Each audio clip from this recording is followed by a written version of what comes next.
My name is Marie Laurent, and I'm 32 years old. By day, I work as a janitor at Global Innovations, one of the city's largest technology companies. But my story is more than just cleaning floors and emptying trash cans. It's a journey of perseverance, risk, and a life-altering decision I never anticipated. My heart still races when I think about how dramatically my life has changed. When my divorce was finalized 3 years ago, I felt like my whole world had collapsed.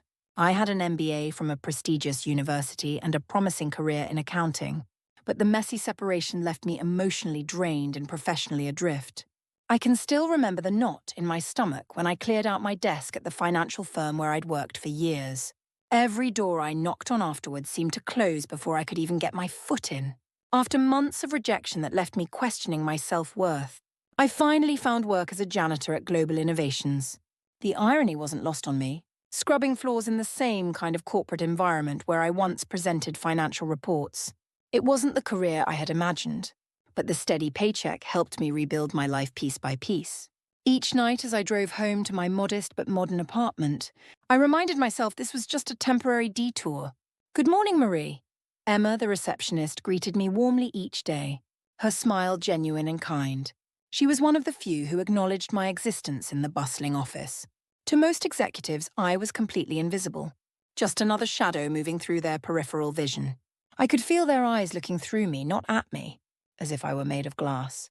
But I refused to let their indifference define me or crush my spirit. Every night, as I cleaned the empty offices, I used the quiet hours strategically. The rhythmic motion of wiping desks and emptying bins became a meditation, but my mind remained sharp. I found a discarded pair of wireless headphones in the lost and found, cleaned them meticulously, and began listening to business podcasts and investment analysis programs. I paid special attention to the executive meetings I overheard in conference rooms, memorizing terms, strategies, and market projections. The financial world had always made sense to me, numbers speaking a language I understood instinctively since childhood. In the silence of those offices, I was rebuilding not just my knowledge, but my confidence. One evening, I overheard two executives discussing the company's stock options. "Nobody understands how undervalued we are right now," one said, his voice carrying down the empty hallway. I smiled to myself, already 3 steps ahead in my mental calculations. While they saw me only as the woman who emptied their trash, I was absorbing everything, analyzing, planning. My hands might have been busy with cleaning supplies, but my mind was working on something far more valuable. Then one night, everything changed. While meticulously organizing the boardroom after a late executive strategy session, I noticed a confidential document accidentally left on the table.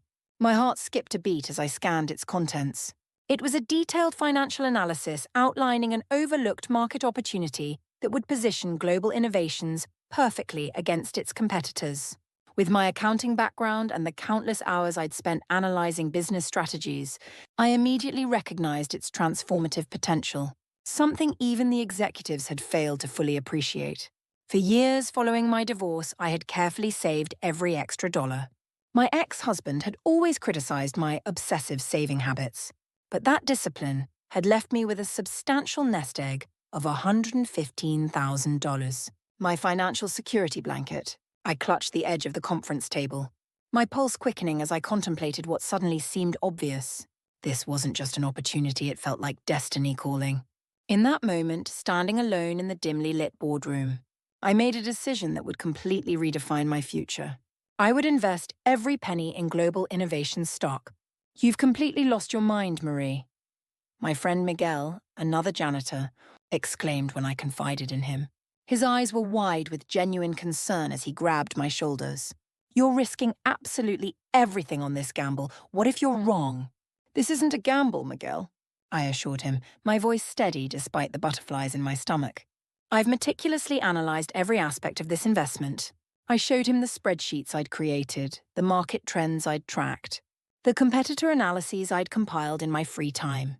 This wasn't a reckless bet, but a calculated decision based on insights few others had connected. I could feel the certainty in my bones. The weeks that followed were an excruciating test of patience. Each morning, I checked the stock prices with trembling fingers, my throat tightening with every market fluctuation. Then the pivotal moment arrived. Global Innovations unveiled a groundbreaking product that took the tech world by storm. The announcement sent shockwaves through the industry, and the stock price skyrocketed beyond even my most optimistic projections. My investment multiplied several times over in a matter of days, the numbers in my account growing so rapidly it almost seemed unreal. But I didn't celebrate outwardly. I didn't splurge on luxuries or announce my success. Instead, I strategically diversified and reinvested, stayed completely under the radar, and continued my modest lifestyle. Each night, I still donned my blue uniform and cleaned the very offices where executives made million-dollar decisions. No one suspected that the quiet woman wiping down their desks and emptying their trash bins was methodically building a financial empire right under their noses. 2 years later, my investment portfolio had grown beyond anything I could have imagined. The sense of financial security was liberating, but I found myself craving more than just monetary success. I wanted purpose, recognition, impact. My brother Thomas, who had always been my biggest supporter, visited frequently from Chicago. Meanwhile, I continued strategically increasing my stake in Global Innovations through various investment vehicles and anonymous holdings. "Why are you still working as a janitor?" Thomas would frequently ask during our dinner conversations, genuine confusion written across his face. "You could retire tomorrow and live extremely comfortably for the rest of your life." "This job grounds me," I'd explain, feeling the weight of the cleaning supplies in my hands.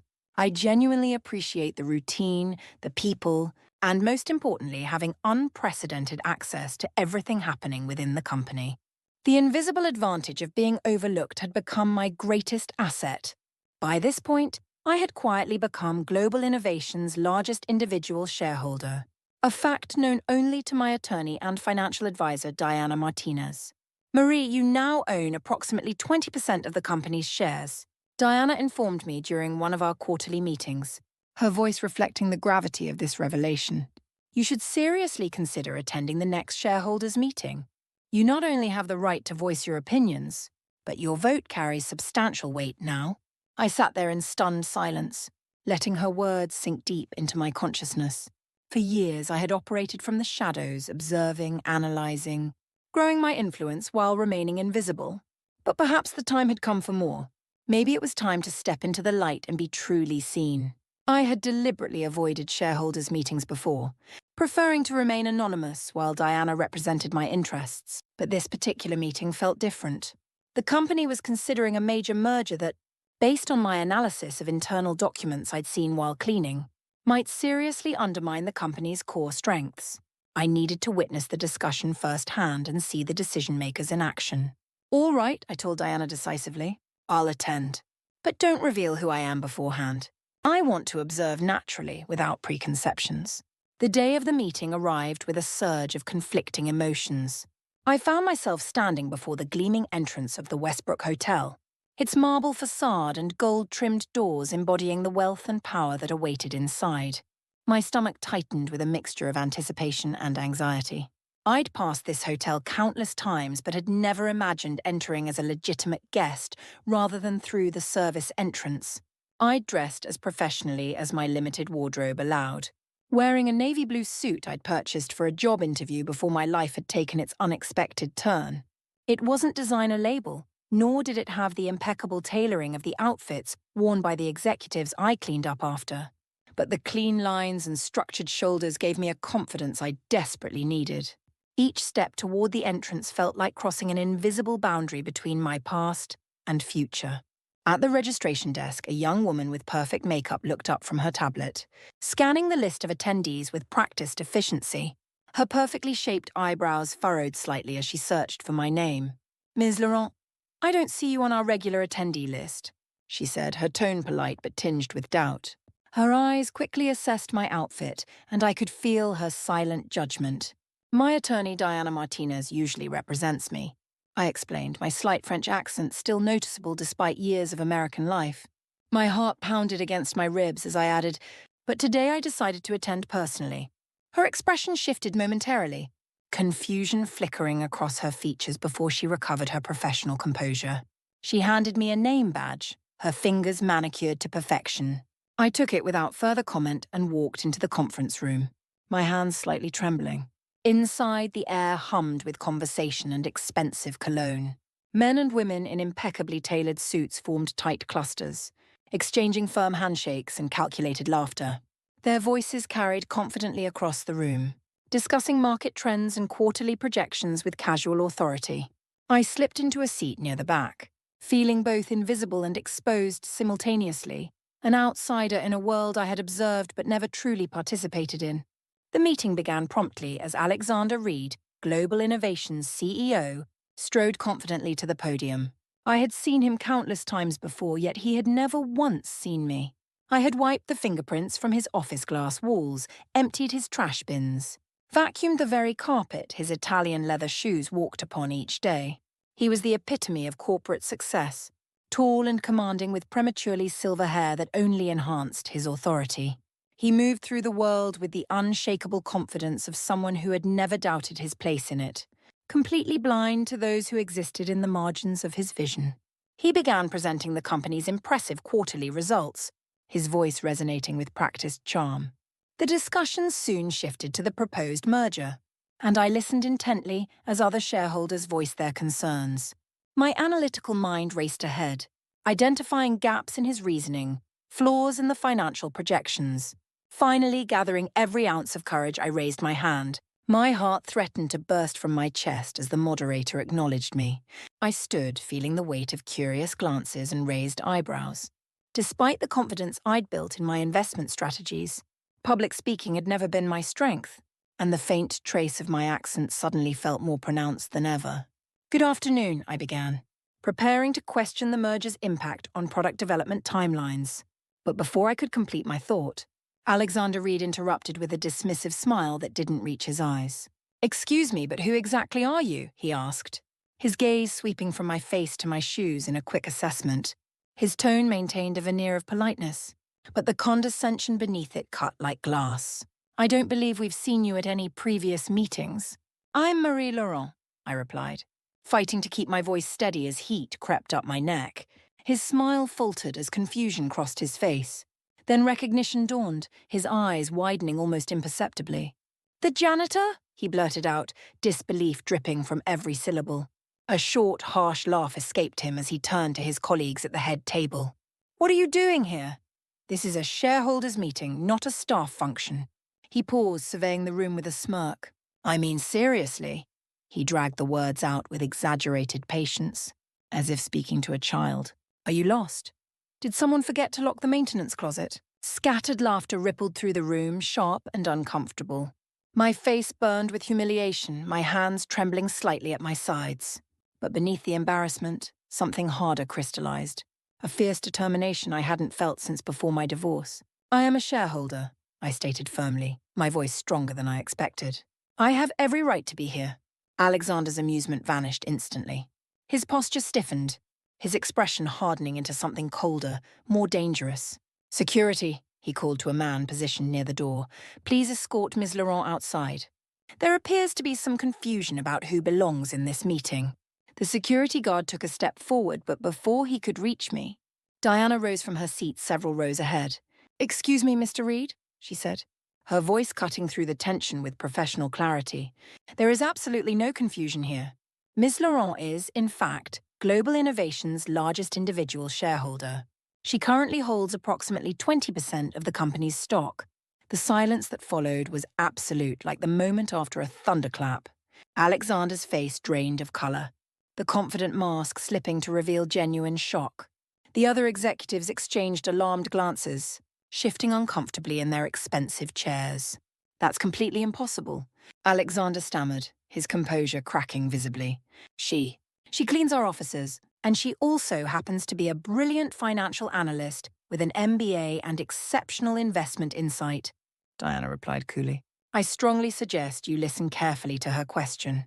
After all, she represents a fifth of this company's ownership." The atmosphere in the room transformed instantly. Every eye focused on me with new intensity, not with dismissal or amusement, but with something I had waited years to experience genuine respect. In that moment, I wasn't invisible anymore. I wasn't just another faceless service worker moving through the background of their privileged lives. I was seen, truly seen, perhaps for the first time. As I was saying, I continued, my voice growing steadier with each word, confidence flowing through me like electricity. I have serious concerns that this merger could fundamentally compromise our product, quality and innovation timeline, which have always been our core competitive advantages. If we sacrifice those elements for short-term financial gains, we risk undermining everything that made global innovations the industry leader it is today. The room's atmosphere had completely shifted. The laughter had evaporated. The condescending glances had transformed into expressions of attentive interest. My words carried weight now, and everyone in that room knew it. Alexander Reed, who had publicly humiliated me minutes earlier, forced a tight smile that didn't reach his eyes. I could see the muscle tensing in his jaw, the flash of anxiety behind his practiced expression. The other executives, who had been so dismissive of my presence moments before, now studied me with intense curiosity and unmistakable respect. For the remainder of the meeting, I asked pointed questions about the merger's potential impact, and this time they answered thoughtfully and completely. They listened as if my words mattered. I could feel the shift of power, like an invisible current flowing in my direction. When the meeting finally concluded, something remarkable happened. Shareholders approached me from all directions, not just one or two, but dozens.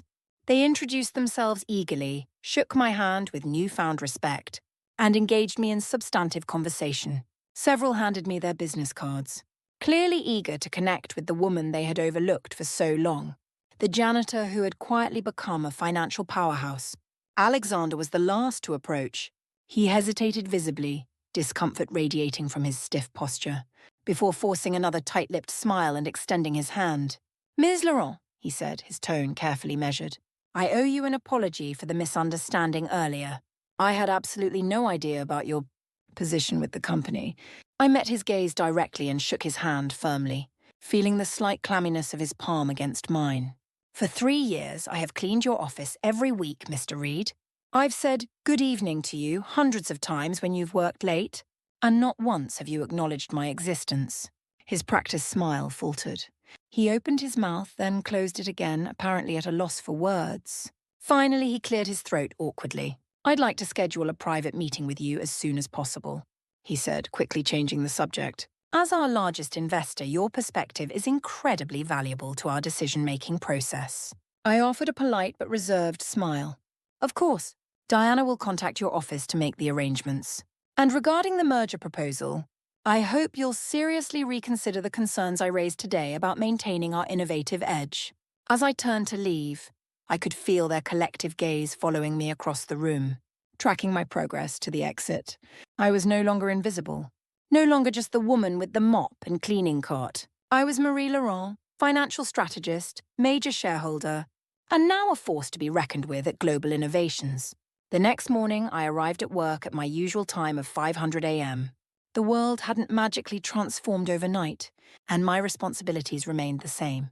I methodically put on my blue uniform, the familiar fabric a stark contrast to yesterday's power suit, grabbed my cleaning supplies, and began my routine. The weight of the cart as I pushed it down the empty hallway was oddly comforting, a reminder of the journey that had brought me here. But something was noticeably different in the atmosphere. I felt it immediately in the way people looked at me, the way they hesitated when our paths crossed, their hushed whispers following me through the corridors. Employees who had walked past me for years without a second glance suddenly seemed intensely aware of my presence, stealing curious glances when they thought I wasn't looking. By mid-morning, my steady work rhythm was interrupted by my phone vibrating in my pocket. It was Alexander's executive assistant, "Ms. Laurent," she said, her voice formal and slightly nervous. "Mr. Reed would like to see you in his office immediately." I didn't miss the dramatic shift in how she addressed me. Just last week, she had barked cleaning lady at me when I accidentally interrupted her phone call. "Please inform Mr. Reed that I'll come when my shift ends at 2 p.m. I replied evenly, continuing to wipe down a conference room table. A tense pause hung between us. "But Ms. Laurent, Mr. Reed insists that it's urgent. He's cleared his schedule specifically to meet with you." "I have work to do," I said simply, feeling a strange sense of satisfaction. "The offices don't clean themselves, and I take my responsibilities seriously." Before she could protest further, I ended the call, a small smile playing on my lips. For the first time in our unspoken power dynamic, I was the one setting the terms. At exactly 2:00 p.m., I changed out of my uniform into casual but professional clothes I kept in my locker and made my way to the executive floor. Alexander's assistant, who had always treated me with thinly veiled disdain when I came to clean her area, immediately stood as I approached her desk. "Ms. Laurent, please go right in. Mr. Reed is expecting you," she said, her tone dripping with newfound respect. I nodded silently and walked into his corner office with its floor-to-ceiling windows overlooking the city. Alexander rose to his feet the moment I entered, an unprecedented gesture from a man who had never before acknowledged my existence. "Marie, thank you for coming," he said with forced warmth, gesturing to a sleek leather chair across from his imposing desk. "Please have a seat. Can I offer you anything? Coffee? Water? Perhaps something stronger?"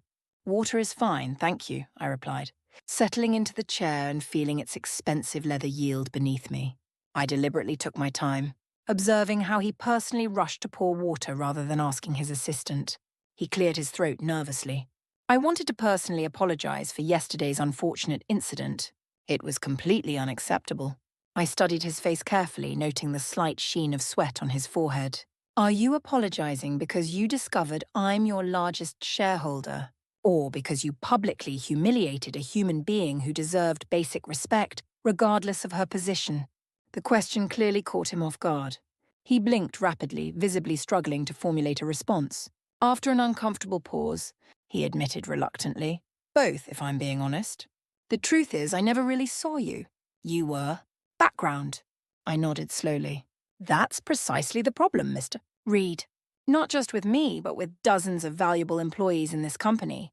There's exceptional talent and potential everywhere, but you only recognize people in expensive suits with the right credentials and connections." He exhaled heavily, running a hand through his perfectly styled hair. "You're absolutely right. And I genuinely want to change that approach. In fact, I have a proposal that might interest you." I raised an eyebrow skeptically. "What kind of proposal?" "We'd like to offer you a position on our board of directors," he said, leaning forward eagerly. "Your financial insight and unique perspective would be incredibly valuable to global innovations moving forward." I couldn't suppress a short laugh. Yesterday, my slight accent and my background seemed problematic. Today I'm qualified for the board. Alexander had the decency to look genuinely embarrassed. That behavior was inexcusable and won't be repeated by me or anyone else in this company. I considered his offer carefully, weighing my options. "I'll accept your proposal, but with one non-negotiable condition." He straightened, suddenly alert. "What condition?" "I want to implement a comprehensive program to identify and develop talent within the company, particularly among cleaning staff, maintenance workers, security personnel, and other overlooked departments," I stated firmly. "People like me, people with valuable skills and insights who simply need genuine opportunity. I'll personally oversee this initiative with full authority and adequate resources." Alexander was silent for a long moment, studying me with newfound respect. Then, for the first time, his smile seemed genuine rather than calculated. "That sounds like an excellent initiative that's long overdue." We stood and shook hands to formalize our agreement. As I prepared to leave, I added one final stipulation. "I'll continue working as a janitor 2 days a week," I informed him matter-of-factly. "It keeps me connected to reality in ways the boardroom never could." The confusion that flashed across his face was absolutely priceless. On my way out, I passed Emma at the reception desk. She had always treated me with genuine kindness, acknowledging me as a person rather than just part of the building's maintenance. "Miss Laurent," she said warmly, her eyes twinkling with genuine delight. "I've heard the rumors flying around the office. Are they actually true?" I nodded, a smile spreading across my face. "Life has a fascinating way of coming full circle, Emma." She laughed softly. "I always sensed there was something extraordinary about you. I could see it in your eyes, the way you observed everything. For the first time in 3 years, I felt completely visible, my true self recognized and valued. And this time, I knew with absolute certainty that I would never fade into the background again." That evening, I invited Thomas over to my apartment to share the extraordinary developments. My brother had been my rock through the painful divorce and career collapse, never once doubting my ability to rebuild my life. Thomas sat across from me at my small dining table, his eyes wide with amazement as I recounted the shareholders' meeting and its aftermath. "So, does this mean you're finally quitting the janitor job, Marie?" he asked, leaning forward eagerly. "You've proven your point spectacularly." I smiled, shaking my head slightly. Not entirely, I explained, absently tracing the rim of my wineglass. That job has been an unexpectedly important part of my journey. It grounds me, reminds me of perspectives most executives never see. But now I also have a seat at the table where significant decisions are made. Thomas reached across the table, covering my hand with his. I've always believed in you, Marie, but what you've accomplished goes beyond anything I could have imagined. His eyes shone with genuine emotion. I'm incredibly proud of you, not because of the money or the title, but because through everything you've never compromised who you are. In the weeks that followed, word spread rapidly throughout the company. Suddenly, executives who had previously looked through me were falling over themselves to be friendly and accommodating. But the reactions that truly touched me came from the cleaning crew, maintenance staff and cafeteria workers. They approached me with tentative smiles that blossomed into genuine connections. They saw in me not just one of their own who had succeeded, but tangible proof that they too possessed potential that deserved recognition. I immediately began implementing my talent development initiative. The program gained momentum faster than I anticipated. We soon uncovered remarkable untapped potential throughout the company, hidden in plain sight. A janitor with a finance degree from her home country, a maintenance worker with exceptional coding skills learned through night classes, a security guard with innovative ideas for improving operational efficiency. These were dedicated, hard-working individuals who had been systematically overlooked simply because of their job titles, accents, or lack of connections. 4 months later, more than 30 employees from traditionally marginalized departments had been promoted into positions that leveraged their actual skills and expertise. The company's culture was noticeably shifting, becoming more dynamic and inclusive. Morale improved dramatically, and fresh perspectives began generating innovative solutions to long-standing challenges. To his credit, Alexander changed as well. I witnessed him making conscious efforts, stopping to speak with maintenance staff by name, asking genuine questions about their work, actually listening to people he would have previously ignored. Whether driven by genuine enlightenment or pragmatic self-interest didn't matter as much as the tangible results. One morning, as I finished my cleaning shift in the executive wing, Alexander approached me in the hallway. He paused, observing me with thoughtful consideration before offering a small but authentic smile. "Good morning, Marie," he said, his tone carrying something I had never heard from him before, genuine respect. I met his gaze directly and returned the smile. "Good morning, Alexander." And in that simple exchange, I knew that both of us had fundamentally changed, seeing each other clearly for perhaps the first time. Life has a remarkable way of surprising you when you least expect it. Sometimes the person you completely overlook, the one quietly cleaning your office while you focus on important matters, turns out to be far more significant than you could possibly imagine. And sometimes, all it takes for someone to transform an entire organization is finally being given the chance to be truly seen. Thanks for watching. If you enjoyed the story, don't forget to like the video and subscribe to our channel. This is Revenge Scales, where justice always finds its way. See you next time.